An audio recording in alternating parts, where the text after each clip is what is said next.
अष्टावक्र महर्षि उद्दालक के शिष्य महर्षि कहोड़ के पुत्र थे। उनके जन्म की कथा भी उतनी ही रोचक है जितनी उनकी ज्ञान की गहराई। अष्टावक्र का जन्म जब उनकी माता के गर्भ में हुआ, तब वे अपनी माता के माध्यम से पिता के वेद पाठ को सुनते थे। एक दिन जब उन्होंने अपने पिता को वेदों का उच्चारण गलत करते सुना, तो उन्होंने गर्भ से ही टोक दिया। इससे महर्षि कहोड़ क्रोधित हो गए और उन्होंने अपने पुत्र को शाप दे दिया कि वह 8 स्थानों से टेढ़ा हो जाएगा। यही कारण था कि जन्म से ही अष्टावक्र का शरीर विकृत था और इसी कारण उनका नाम अष्टावक्र पड़ा। लेकिन उनकी बुद्धि अत्यंत तीक्ष्ण थी। जब वे मात्र 12 वर्ष के थे, तब उन्होंने अपने पिता का अपमान करने वाले आचार्य बंदी को शास्त्रार्थ में पराजित किया और उनके घमंड को चूर चूर कर दिया। आइए इस कथा को विस्तार से समझते हैं। आचार्य बंदी राजा जनक के दरबार के प्रमुख पंडित थे। वे अत्यंत विद्वान थे और शास्त्रार्थ में किसी को भी पराजित कर देते थे। उनकी विशेषता यह थी कि वे पराजित विद्वानों को नदी में डुबो देते थे। कई विद्वान उनके इस क्रूर नियम के कारण अपनी विद्या से वंचित हो चुके थे। महर्षि कहोड़ भी एक बार आचार्य बंदी से शास्त्रार्थ करने गए, लेकिन वे पराजित हो गए और उन्हें भी नदी में डुबो दिया गया। जब अष्टावक्र बड़े हुए, तो उनकी माता सुजाता ने उन्हें बताया कि उनके पिता अब जीवित नहीं हैं क्योंकि उन्हें आचार्य बंदी ने पराजित कर दिया था।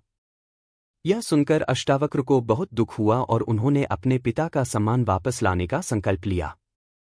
जब अष्टावक्र ने अपने पिता के बारे में जाना, तो वे सीधे राजा जनक के दरबार की ओर चल पड़े।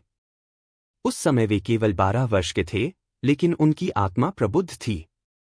राजा जनक के दरबार में जब वे पहुंचे, तो द्वारपालों ने उन्हें रोका और कहा, यह विद्वानों की सभा है, यहां बच्चों का प्रवेश वर्जित है।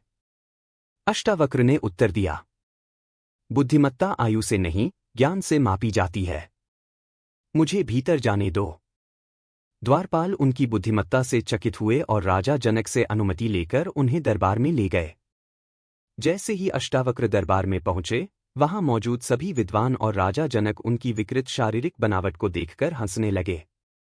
यह देखकर अष्टावक्र मुस्कुराए और बोले, महाराज, मैं यहाँ विद्या और शास्त्रार्थ के लिए आया हूँ, लेकिन यह देखकर दुख होता है कि आपके दरबार में केवल चमड़ी देखने वाले लोग बैठे हैं। एक ज्ञानी व्यक्ति को बाहरी रूप से नहीं, बल्कि उसके ज्ञान से परखा जाना चाहिए।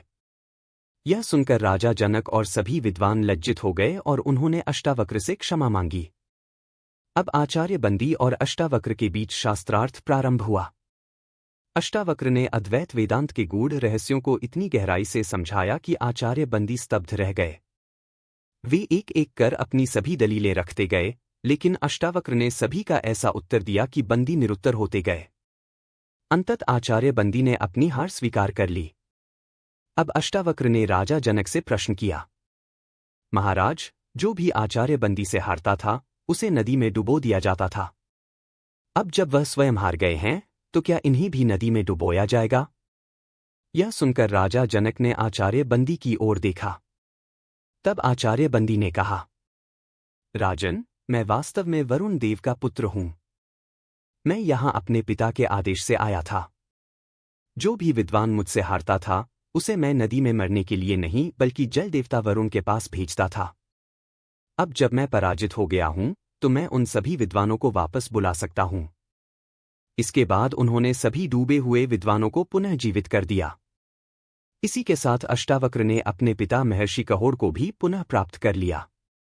अष्टावक्र केवल शास्त्रार्थ में ही नहीं, बल्कि आत्मज्ञान के उच्चतम स्तर पर भी पहुंचे। उन्होंने जो उपदेश राजा जनक को दिए, वे अष्टावक्र गीता के रूप में प्रसिद्ध हुए।